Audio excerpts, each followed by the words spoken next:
So imagine this. You're just sitting there, your phone vibrates on the table, and you glance down. Okay, I'm picturing it. It's a text message from a friend, and it reads, "Give me your schedule for Friday." Oh, wow. Yeah, instantly my stomach drops. Right. You immediately think, am I in trouble? Did I forget a huge deadline? Am I being audited by the IRS? It genuinely feels like a court summons when it's phrased that way. It really does. But no, it turns out your friend just wanted to grab a cup of coffee. They just used like the absolute worst possible English phrase to ask you. Yeah, that is definitely not how native speakers talk to their friends. And that visceral reaction, that feeling of panic over a simple text message that really gets right to the heart of our deep dive today. Welcome to the English Effect, by the way. Glad to be here. Usually, when we talk about language, there's this expectation of mathematical precision. Like you memorize a vocabulary word, you plug it into a grammar rule, and boom, perfect sentence. Right, the textbook formula. It looks very clean on paper. But then you step into the real world, and suddenly those perfectly built textbook sentences absolutely terrify the people you were texting. Exactly, because real-world communication is not about mathematical precision at all. It's really about emotional precision. I love that. Emotional precision. Yeah, we are navigating this whole landscape of human interaction, and it's driven by hidden meanings, unwritten rules of politeness, and the constant desire to protect our own egos. Which brings us to our mission for today. We are taking the sources you shared with us and really unpacking the social algorithms of making weekend plans in English. It's such a practical topic. Everyone has to do this. Oh, for sure. We are going to follow a highly realistic text thread between two friends. From that terrifying first approach to the actual invitation, to the inevitable moment when everything falls apart and you have to cancel. And we're going to look at the exact natural phrases native speakers use to survive this process without, ruining their friendships. Because it is a high-stakes social dance. And getting that opening move wrong, like we just saw, can ruin the entire interaction. It really can. So let's start there. The opening move. You want to see your friend, and you want to suggest doing something fun. But getting a yes is only half the battle. Yeah.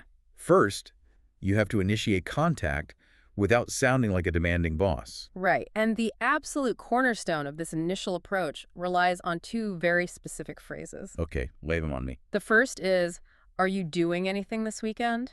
And the second is, are you free on Friday? Are you doing anything this weekend? I mean, wow, that instantly lowers my blood pressure compared to give me your schedule. It's so much softer. But let me push back on this a little bit. Why do we have to be so indirect? Like, why can't I just say, do you want to go to the movies on Friday?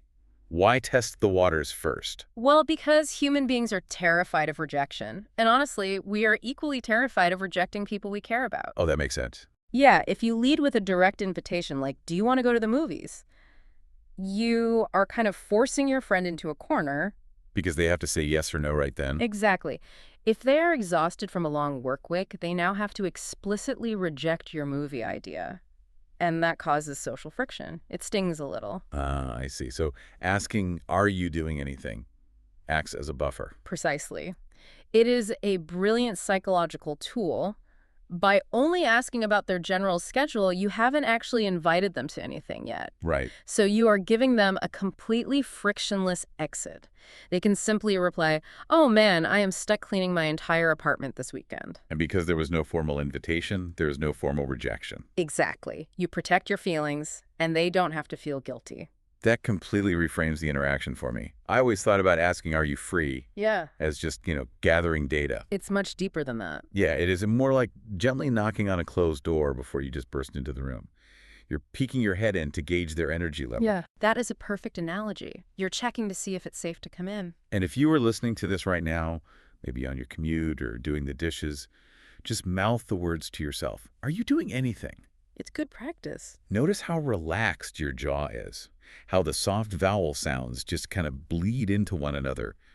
The physical softness of the phrase completely mirrors the social softness of the question. It really creates safety. And once that safety is established, let's say they text back and say, yes, I'm totally free. Yeah. Well, the dynamic shifts. The door is open. Exactly. The door is open. Now you actually have to make the pitch. Which is where I feel like people usually freeze up, right? Yeah. They revert back to textbook English, they secure the free time, and then they text something like, excellent, I invite you to the cinema. Oh, goodness, yes. Cinema. And suddenly the red carpet rolls out, the trumpets play, and we are right back in formal transactional territory. It sounds completely ridiculous. I mean, if a friend sent me that, I would assume their phone had been hacked by an 18th century aristocrat. Or a robot. Yeah. But why does the word invite feel so heavy here? It's just a normal vocabulary word. Because the word invite in modern conversational English carries this underlying sense of hierarchy and formality. Like a formal event. Right. You are invited to a wedding. You are invited to an exclusive gala.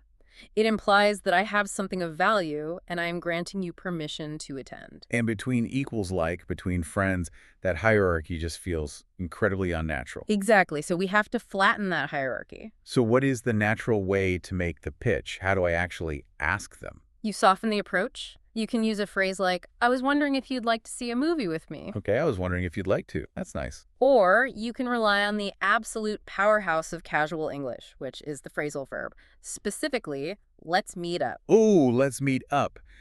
That is fascinating because it brings up a really crucial distinction that trips up so many language learners. Which one is that?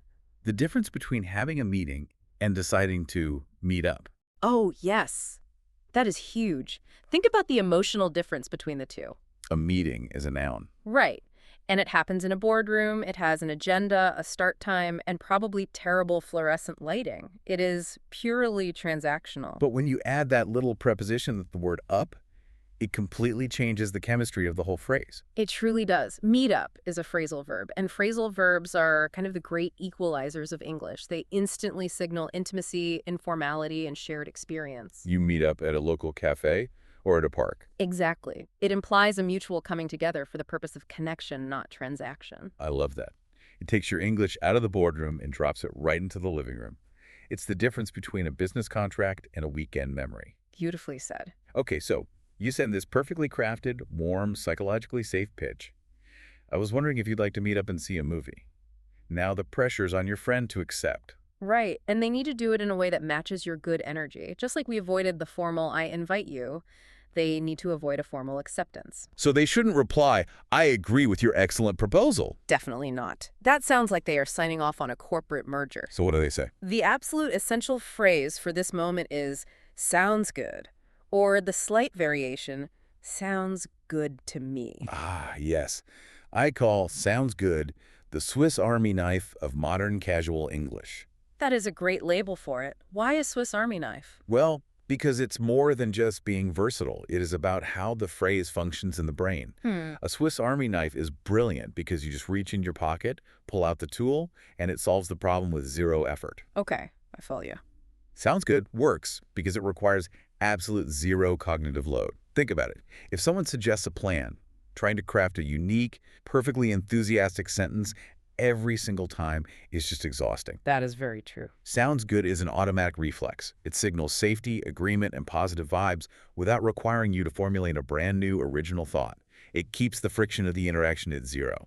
That is a brilliant way to conceptualize it. It maintains the momentum.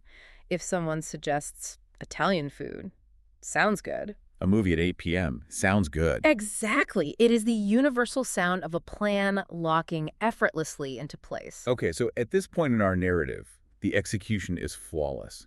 You tested the waters safely, you made a warm pitch using a phrasal verb, and they deployed the Swiss Army knife to accept. The weekend is totally set. But this is a deep dive into real-world English. And in the real world, the universe loves to throw a wrench into flawless plans. Oh, absolutely. Things go wrong all the time. Life happens. You wake up on Saturday morning, the day you were supposed to meet up, and your phone buzzes. It is your friend, and they text, I'm afraid I'm tied up all weekend. Oh, I'm tied up.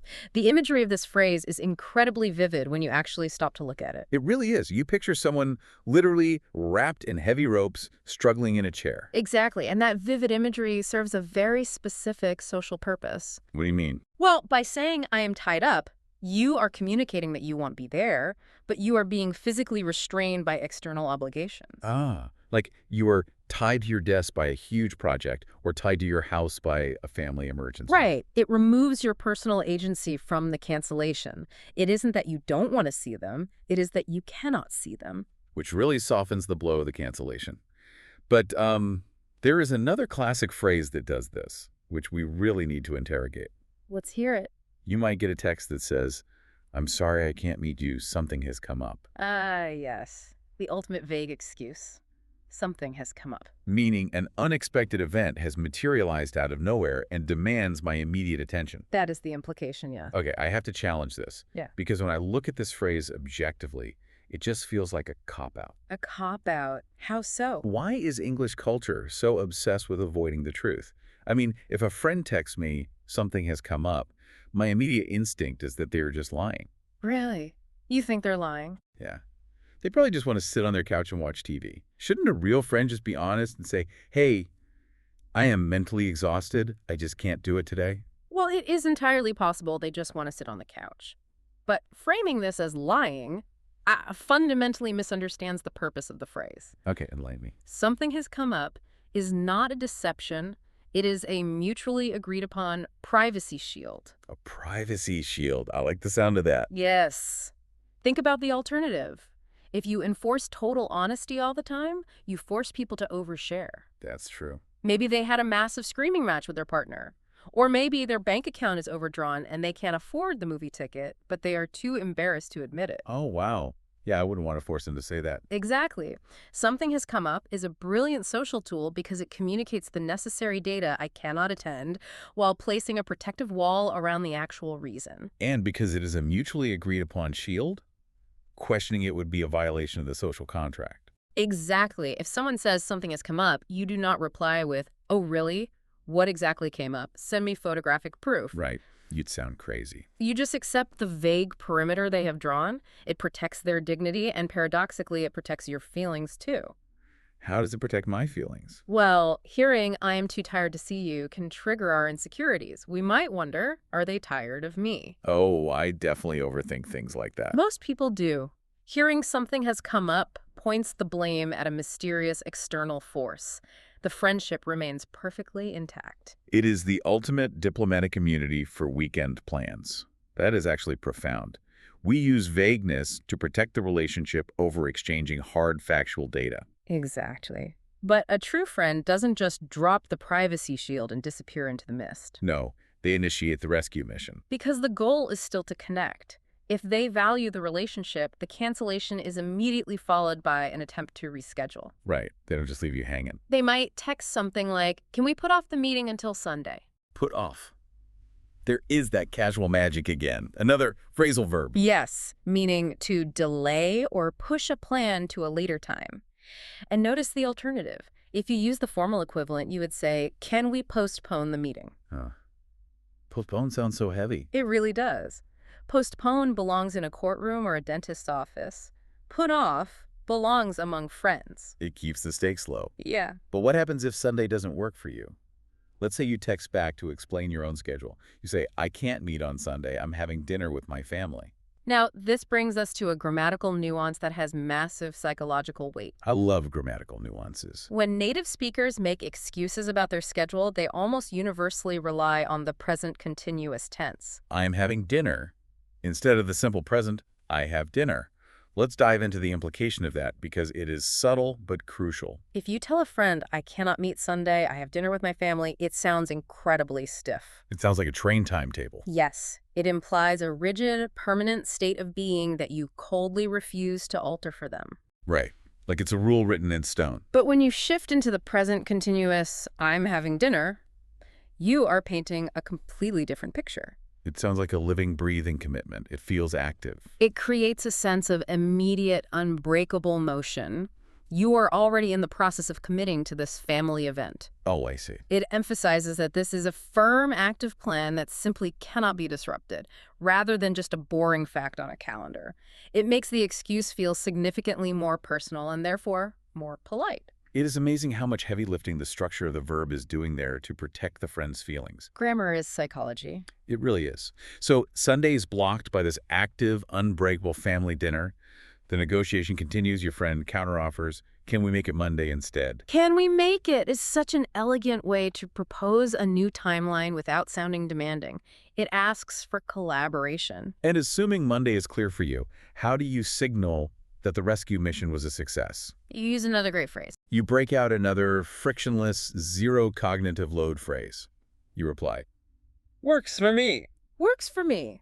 It is casual, confident, and highly natural. If sounds good is the Swiss Army knife, works for me is the sound of the final puzzle piece snapping into place. That's a great image. You had a blank void in your calendar on Monday. Their suggestion slid perfectly into that void and the problem is solved. It instantly diffuses any lingering awkwardness from the cancellation. And then, to seal the deal and confirm the relationship is stronger than ever, the friend sends the final message of our narrative. Drumroll, please. Great, I'll pick you up at 8 p.m. Pick you up, the ultimate gesture of friendship. It is the perfect concluding phrasal verb. It means I am going to travel to your location, collect you, and we will journey to the destination together. I love that. It transforms the meetup from a coordinated schedule into a shared experience, even before you arrive at the movie theater. It truly is the perfect, friendly ending to a successfully salvaged weekend. Looking back at the journey we just took, it really highlights how intensely strategic everyday conversation is. We covered a lot of ground today. We really did. We navigated the vulnerable initial approach by safely testing the waters with, "Are you doing anything?" We flattened the hierarchy of the invitation by ditching the formal, I invite you, in favor of the warm, collaborative phrasal verb, let's meet up.